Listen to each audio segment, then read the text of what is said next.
ہمارے ہاں تو الٹی گنگا بہ رہی ہے، ہم لاکھوں سنا دیں تو کوئی بات نہیں، اگر بیوی ایک بھی سنا دے تو ہماری زبان پر فوراً یہی جملہ آتا ہے کہ بکواس بند کر، اگر زیادہ بات کی تو پرچی ہاتھ میں پکڑا کر گیٹ سے باہر نکال دوں گا۔ نا میاں نا، جس عورت کو میرے نبی نے عزت دی تھی اگر اس کی عزت نہیں کر سکتا تو نہ کر، اس کو بے عزت تو نہ کر۔ ایک شخص ایک بزرگ کے پاس آیا، کہنے لگا حضرت میری بیوی کے اندر ایک خامی ہے لہذا مجھے اچھی نہیں لگتی۔ کہا کتنا عرصہ ہو گیا ہے شادی کو؟ کہا جی 10 سال ہو گئے۔ بزرگ نے کہا اچھا پھر مجھے بتایا جائے کہ تیرے گھر سے نکلنے کے بعد تیرے بچوں کی دیکھ بھال کون کرتی ہے؟ کہا جی میری بیوی کرتی ہے۔ تیرے کپڑے کون دھوتی ہے؟ تیرا جوتا پالش کون کرتی ہے؟ کہا جی وہ بھی میری بیوی ہی کرتی ہے۔ یہ سننے کے بعد فقیر بولا بھائی افسوس کی بات ہے اس کے پاس ہزاروں خوبیاں ہیں، اگر ایک خامی تیرے سامنے آ بھی گئی ہے تو اس کی ہزاروں خوبیوں پر پانی پھیر کے اس کا گلہ کر۔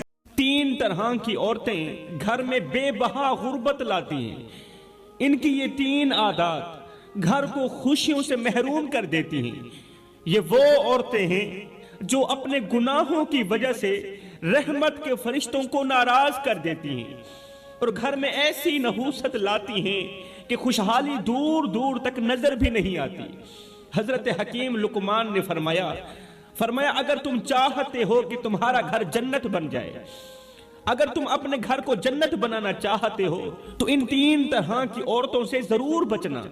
یہ وہ عورتیں ہیں جو بادشاہوں کو گدا بنا دیتی ہیں، جو بادشاہوں کو بھکاری بنا دیتی ہیں اور سکون کو موت کی نیند سلا دیتی ہیں، موت کی نیند۔ ایسی عورتیں گھر کے چراغوں کو بجھا دیتی ہیں اور خوشیوں کو ویرانی میں بدل دیتی ہیں۔ آپ غور کریں کہ آپ کے گھر میں وہ عورتیں تو موجود نہیں جو یہ 3 گناہ بڑے شوق سے کرتی ہیں، اور اس لیے آپ کا گھر بھی غربت کی دلدل میں پھنسا ہوا ہے۔ عورتوں کے 3 گناہوں کی وجہ سے تمہارا گھر بھی غربت کی دلدل میں پھنسا ہوا ہے۔ کہیں ایسا تو نہیں ہو رہا؟ اگر یہ عورتیں آپ کے گھر میں بھی موجود ہیں، 3 گناہ شوق سے کرنے والی عورتیں اگر آپ کے گھر میں بھی موجود ہیں تو پھر سمجھ لو آپ کے رزق کی برکت اور سکون کی نعمت خطرے میں ہے۔ رزق کی برکت بھی خطرے میں ہے، سکون کی گھڑی بھی خطرے میں ہے۔ یہ عورتیں ہر نعمت کو زوال میں بدل دیتی ہیں، ہر چھوٹی بڑی نعمت کو زوال میں بدل دیتی ہیں۔ کن کی وجہ سے؟ 3 گناہوں کی وجہ سے، اور گھر کو پریشانیوں کا شکار بنا دیتی ہیں 3 گناہوں کی وجہ سے۔ حضرت حکیم لقمان نے فرمایا ایسی عورتوں سے بچنا جن کے اعمال تمہارے گھر کی بنیادوں کو ہلا دیں، ایسی عورتوں سے ضرور بچنا جو تمہاری اولاد کا مستقبل تباہ و برباد کر دیں، ایسی عورتوں سے بچنا جن کی وجہ سے تم ساری زندگی ہمیشہ کے لیے غربت کی دلدل میں پھنسے رہو، اس طرح پھنسو کہ باہر نکلنے کو کوئی راستہ ہی نہ ملے۔ دوستو، اگر تم نے ان باتوں کو نظر انداز کیا جو میں تمہیں بتا رہا ہوں تو یاد رکھو خوشحالی تمہارے دروازے سے بھی ہمیشہ کے لیے دور ہو سکتی ہے۔ اگر تم لوگوں نے میری باتوں کو نظر انداز کیا تو آخر وہ کون سی 3 طرح کی عورتیں ہیں جو آنے والے رزق کو ٹھکرا دیتی ہیں؟ کون سی 3 طرح کی عورتیں ہیں؟ فرمایا نمبر 1، غربت کے دنوں میں اپنے شوہر سے حرام کا تقاضا کرنے والی عورت۔ وہ عورت جو غربت کے دنوں میں اپنے شوہر کو کہتی ہے کہیں سے لے آؤ، حلال لے آؤ، حرام لے آؤ، میری ہر چھوٹی بڑی خواہش پوری ہونی چاہیے، کہیں سے بھی لے آؤ۔ یہاں پر میں تمہیں ایک دل دہلا دینے والا واقعہ سنانا ضروری سمجھوں گا۔ یہ ایک ایسا واقعہ ہے اس نے لاکھوں کروڑوں بھٹکے ہوئے نوجوانوں کو راہ راست پر لگا دیا۔ یہ ایک ایسا واقعہ ہے لاکھوں کروڑوں کی زندگی میں انقلاب لانے کا ذریعہ بنا۔ آپ بھی ایک بار ضرور سنیں۔ اب جو عورتیں اپنے شوہروں سے حرام کا تقاضا کرتی ہیں نا، وہ بھی دل کے کانوں سے سنیں، اور جو غربت میں صبر کے ساتھ اپنے شوہر سے حلال کا تقاضا کرتی ہے وہ بھی ضرور سنیں۔ ایک دن ایک بہتے ہوئے دریا نے قریب کے پہاڑ سے کہا تم ایک ہی جگہ پر کھڑے رہتے ہو۔ بہتے ہوئے دریا نے قریب کے پہاڑ سے کہا کہ تم ایک ہی جگہ پر قائم رہتے ہو، کھڑے رہتے ہو، لیکن ایک میں ہوں جو ہمیشہ بہتا رہتا ہوں، ایک میں ہوں جو ہمیشہ بہتا رہتا ہوں۔ کیا زمین پر کوئی ایسا دل دہلا دینے والا واقعہ رونما ہوا ہے جو مجھے بہنے سے روک دے اور تجھے پگھلا کے رکھ دے، تجھے رلا کے رکھ دے؟ میں بہتا رہتا ہوں، تو ایک ہی جگہ پر کھڑا رہتا ہے۔ مجھے بتا کیا زمین پر کوئی ایسا دل دہلا دینے والا واقعہ رونما ہوا ہے جو مجھے بہنے سے روک دے اور تیرے پتھروں کو پگھلا کے رکھ دے؟ اتنے میں آسمان سے ایک فرشتہ زمین پر اترا، کہنے لگا چپ کرو، میں تمہیں ایک دل دہلا دینے والی کہانی سناتا ہوں، میں تمہیں ایک کہانی سناتا ہوں۔ یہ ایک میاں بیوی کی کہانی ہے جن کی محبت اور صبر اور قربانی نے فرشتوں کو بھی حیران کر دیا، فرشتوں کو بھی رلا دیا۔ وہ کہانی کچھ یوں ہے کہ ایک غریب مزدور تھا جو روزانہ صبح سویرے اپنی بیوی کو دعا کے ساتھ رخصت کرتا اور خود کام پر نکل جاتا۔ بیوی ایک نہایت ہی عبادت گزار اور صابرہ عورت تھی، لیکن غربت نے اس کے دل کو تھوڑا سخت کر دیا تھا۔ بیوی ویسے عبادت گزار تھی، اس نے صبر کا دامن مضبوطی سے پکڑا ہوا تھا، لیکن غربت نے اس بیوی کو تھوڑا سخت کر دیا تھا۔ وہ اکثر اپنے شوہر سے کہتی کہ ہماری زندگی میں خوشحالی کب آئے گی، ہماری زندگی میں اچھے دن کب آئیں گے، کیا یہ غربت ہماری قسمت میں ہمیشہ کے لیے لکھ دی گئی ہے؟ آگے شوہر ہنس کر کہتا، بیوی صبر کرو، صبر کا دامن مضبوطی سے پکڑو، کیونکہ اللہ تعالیٰ صبر کرنے والوں کے ساتھ ہوتا ہے۔ اللہ اپنے بندوں کو آزماتا ہے۔ اللہ کے جو پیارے ہوتے ہیں نا، شوہر ہنس کر اپنی بیوی کو کہہ رہا تھا کہ اللہ کے جو پیارے ہوتے ہیں نا، اللہ کے جو محبوب بندے ہوتے ہیں نا، اللہ تعالیٰ انہیں آزماتا ہے۔ آزمانے کے بعد جب اس کے بندے کامیاب ہو جاتے ہیں، آزمائش میں کامیاب ہو جاتے ہیں، تو پھر اللہ اپنے بندوں کو اتنا نوازتا ہے کہ پھر حد کر دیتا ہے۔ پھر دنیا کے بڑے بڑے بادشاہ ان پر رشک کرتے ہیں، ان کے مقدروں پر رشک کرتے ہیں۔ مجھے اللہ پر یقین ہے کہ وہ ہماری دعائیں ضرور سنے گا، اللہ ہماری دعائیں ضرور سنے گا۔ لیکن بیوی کے دل میں بے چینی بڑھتی جا رہی تھی۔ کس چیز کی بے چینی؟ غربت کی بے چینی، کہ اس کی بیوی کا کوئی بھی خواب پورا نہیں ہوتا تھا غربت کی وجہ سے، کہ آخر ہم ان برے دنوں سے کب نکلیں گے، اس غربت کی دلدل سے کب نکلیں گے۔ ایک دن شوہر بیمار پڑ گیا، شوہر بیمار ہو گیا اور کام پر نہ جا سکا۔ بیوی نے گھر کے حالات کو دیکھ کر خود بازار جانے کا فیصلہ کیا تاکہ شوہر کے لیے کچھ کھانے پینے کا انتظام کرے، لیکن بازار پہنچ کر اس کے پاس پیسے نہیں تھے، کھانا خریدنے کے لیے پیسے نہیں تھے۔ وہ ایک دکاندار کے پاس گئی، کہا بھائی میرے پاس پیسے نہیں ہیں، لیکن کیا تم مجھے کچھ آٹا اور کھانے کا سامان ادھار دے سکتے ہو، ادھارا سامان دے سکتے ہو؟ دکاندار نے مذاق اڑاتے ہوئے کہا، جس طرح ہمارے دکاندار مذاق اڑاتے ہیں، اگر تمہارے پاس دینے کے لیے کچھ نہیں تو لینے کا حق کیسے ہے؟ برائے مہربانی ادھار مانگ کر ہمیں شرمندہ مت کریں۔ یہ کہہ کر دکاندار نے اسے خالی ہاتھ لوٹا دیا۔ بیوی دل شکستہ ہو کر گھر واپس آئی، خالی ہاتھ گھر واپس آئی، لیکن اس کے چہرے پر غصے یا بے چینی کے بجائے صبر کے آثار تھے۔ بیوی نے صبر کا دامن مضبوطی سے پکڑا ہوا تھا۔ اس نے گھر پہنچ کر شوہر کے قریب بیٹھ کر کہا، روتے ہوئے کہا، آج میں نے بازار میں اپنی بے بسی کی انتہا دیکھی، آج میں نے کسی غیر محرم مرد کے آگے ہاتھ پھیلایا ہے اور اس نے مجھے خیرات نہیں دی، مجھے آٹا نہیں دیا، اس نے ذرا بھی میری غربت پر رحم نہ کیا، ذرا بھی ترس نہ آیا۔ لیکن میں نے یہ سوچا ہے کہ اگر اللہ ہمیں آزمائش میں ڈال سکتا ہے تو وہی اللہ ہمیں اس دلدل سے نکالے گا بھی صحیح، اس آزمائش سے ضرور نکالے گا۔ لیکن آج سے میں کسی کو کوئی شکایت نہیں کروں گی، بس اللہ سے مدد مانگوں گی، میں جو کچھ بھی مانگوں گی اللہ سے مانگوں گی، میں کسی کے آگے ہاتھ نہیں پھیلاؤں گی، کیونکہ آج میں نے بے بسی کی انتہا دیکھی۔ اسی رات دونوں میاں بیوی مصلے پر بیٹھے پوری رات دعائیں مانگتے رہے، رو رو کر اللہ سے رزق حلال طلب کرتے رہے۔ رات گزر گئی، صبح ہوئی، شوہر کی طبیعت میں کچھ بہتری آئی، شوہر کی طبیعت کچھ بہتر ہوئی تو وہ پھر سے بیوی سے دعائیں لیتا ہوا محنت مزدوری کی تلاشی کے لیے نکل گیا۔ پورا دن بازار میں بیٹھا رہا مگر اسے کوئی کام نہ ملا، پورا دن بازار میں بیٹھا رہا اسے کوئی کام نہ ملا۔ پورا دن جب کام نہ ملا تو وہ تھکے قدموں کے ساتھ گھر کی طرف لوٹا، ہاتھ خالی تھے۔ اس کے دل میں ایک عجیب سی بے بسی تھی، عجیب سی بے بسی تھی۔ وہ سوچتا جا رہا تھا کہ اب جا کر میں اپنی بیوی کو کیا کہوں گا، وہ جو دن رات غربت کے بوجھ تلے پریشان رہتی، جو ہر روز مجھ سے امید لگاتی ہے، وہ آج بھی مجھ سے سوال کرے گی، وہ آج بھی مجھ سے سوال کرے گی۔ کہیں ایسا نہ ہو کہ وہ صبر کا دامن چھوڑ دے، وہ صبر کا دامن چھوڑ دے اور ہماری زندگی مزید آزمائش میں مبتلا ہو جائے۔ یہ سوچتے سوچتے اس غریب شوہر کی نظر اچانک ایک جانور پر پڑی جو سڑک کے کنارے مرا پڑا تھا۔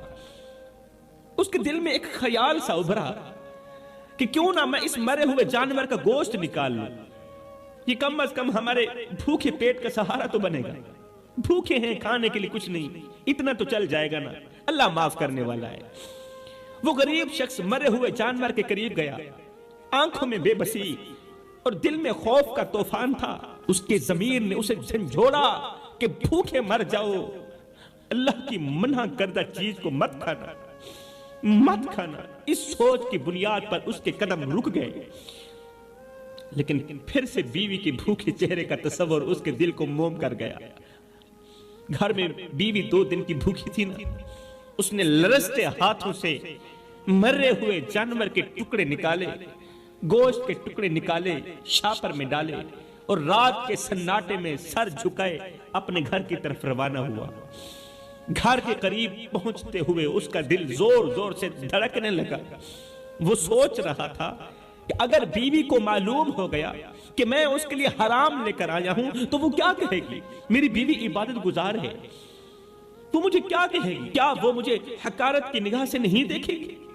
لیکن پھر اس نے خود کو دلاسا بھی دیا، کہا یہ سب میں مجبوری کے ساتھ کر رہا ہوں، میں مجبور ہوں اور مجبور آدمی کچھ بھی کر سکتا ہے، یہ سب میں مجبوری میں کر رہا ہوں، ورنہ میرا دل کبھی بھی حرام کے لیے آمادہ نہ ہوتا، میرا دل کبھی بھی حرام کھانے کے لیے تیار نہ ہوتا۔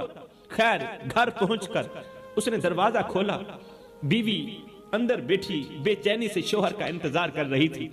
جیسے ہی اس نے شوہر کو دیکھا تو اس کی آنکھوں میں امید کی کرن جھلکنے لگی۔ وہ بولی کیا تم کھانے کے لیے کچھ لے کر آئے ہو؟